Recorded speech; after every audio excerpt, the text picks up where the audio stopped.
the 1-year anniversary of the devastating Texas floods also marks the 1 year since a Dallas family's unimaginable loss.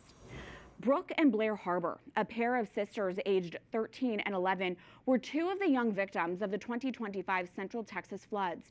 They were vacationing with their parents and their grandparents on the Guadalupe River near Hunt, Texas last July when the flash flood dislodged and carried away their cabin, the same cabin where they were staying with their grandparents. Their parents survived the flood, but their grandparents were also killed by the disaster.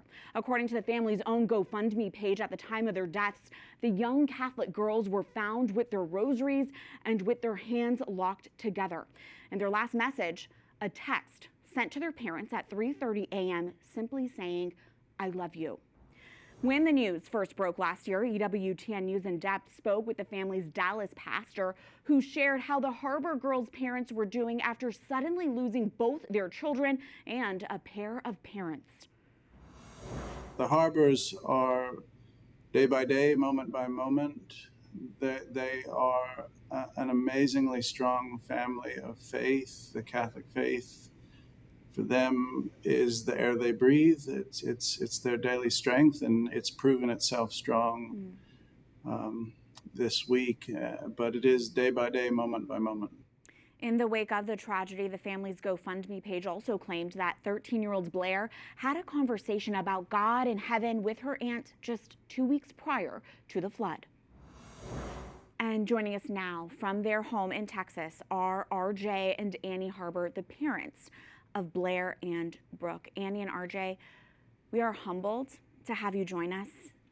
Thank you for being here. I first want to start off just by asking, 1 year out, how are you doing today? I would say after a year, it's almost more difficult than it has been. The depth of the grief does not go away. It actually enhances because this is your reality now, and you understand your children are actually gone. Now there is comfort knowing that they are in heaven, and we did our job as parents to prepare them to get them there. But our love for them was so deep that the grief that we have is just tremendous. And I understand your Catholic faith is a huge part of your family's identity. Annie, I understand you've been a Catholic school teacher for years, just for example. Can you share with us, Annie and RJ, what has your faith life looked like this past year for you both? What has it meant for you?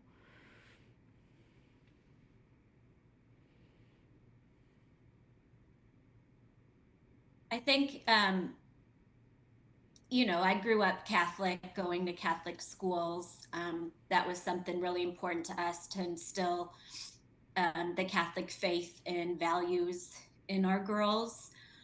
But, after all of this, I definitely questioned God and was angry at God and, didn't understand why or how this could happen to us.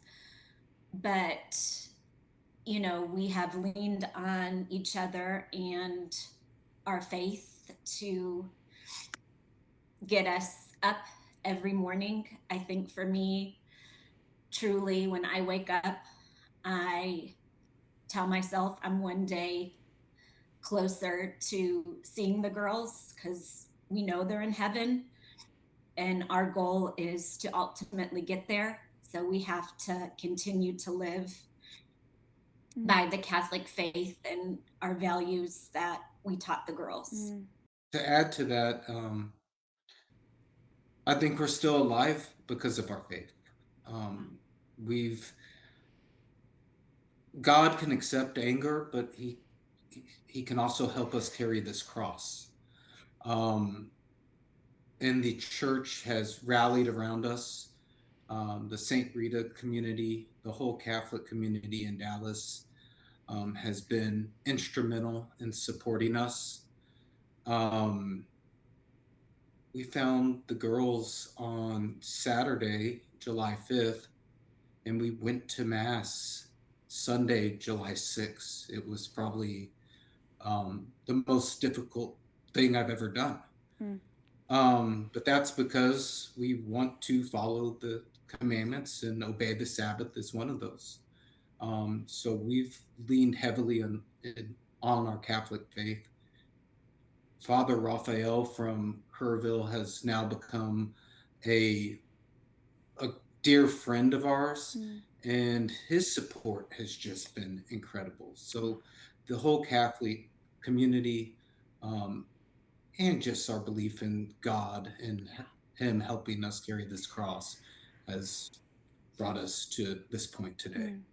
You both have that eternity mindset in mind, but I appreciate your honesty and not glossing over the hardships, and that still includes a wrestling and crying out to God. Annie and RJ, it seems that the Catholic faith is a big part of both of your daughters' legacies as well. Tell us about your daughters, Brooke and Blair, and what did their Catholic faith mean to them? The faith was very important to our girls. Not only did they go to Catholic school, but we would go to Mass every Sunday. It was instrumental in our lives. Blair did the rosary every single night.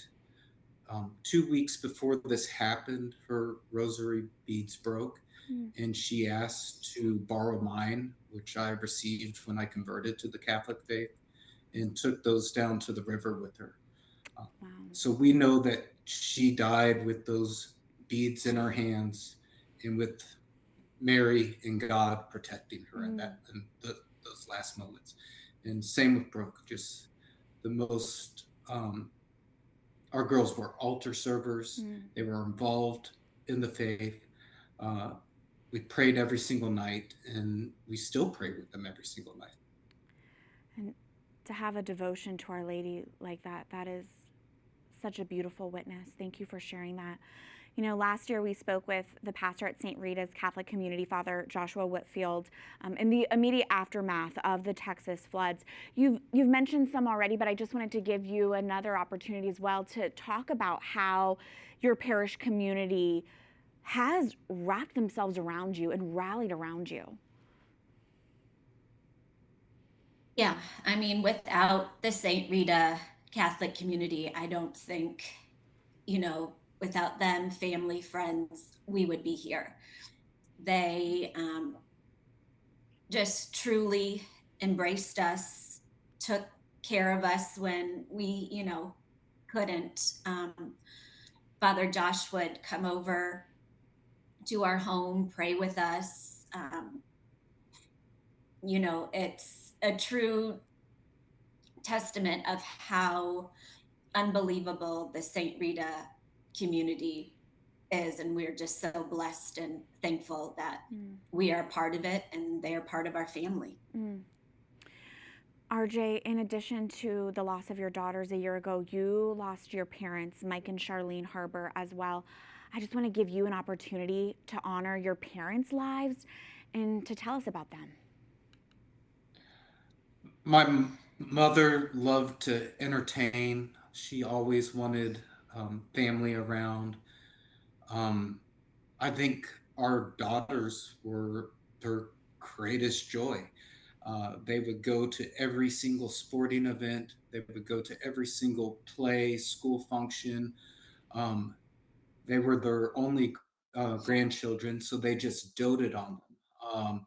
And my father was suffering from Parkinson's disease, but he would just want me to drive him to Brooke's softball game and watch her pitch, or ask to watch Blair play soccer, and just they couldn't do wrong in their eyes.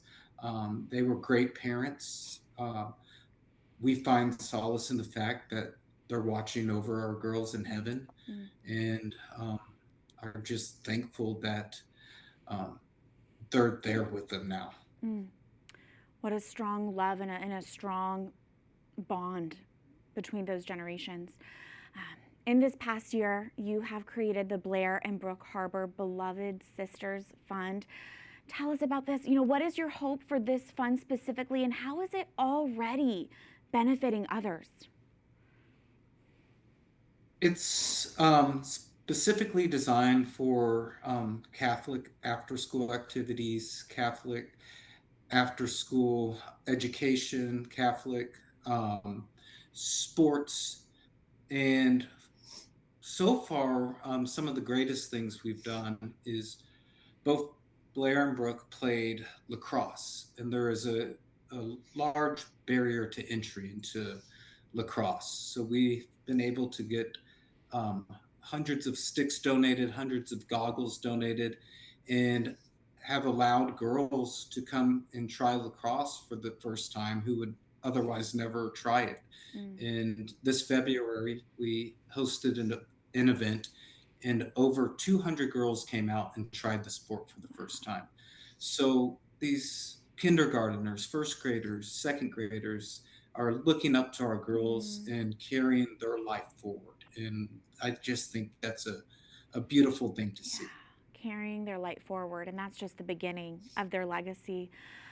Finally, Annie and RJ, with my final moment with you both have been sharing messages of faith amid this tragedy, which is just so heroic. And I want to give you the chance to have the last word and to share anything you want to about your beloved daughters, Brooke and Blair, whether there's a way we can pray for you right now or any final thought you want to share with us. Prayer has been instrumental. We get messages from all over the world about people praying for us. And I think that's helping us share the girls with the world. And honestly, I think God, through the Holy Spirit, is using our daughters to bring people closer to the faith. We know several people who weren't attending Mass who now attend Mass weekly. We know several people who hadn't been to confession ever or in 15 years who have gone back to confession and are taking communion again.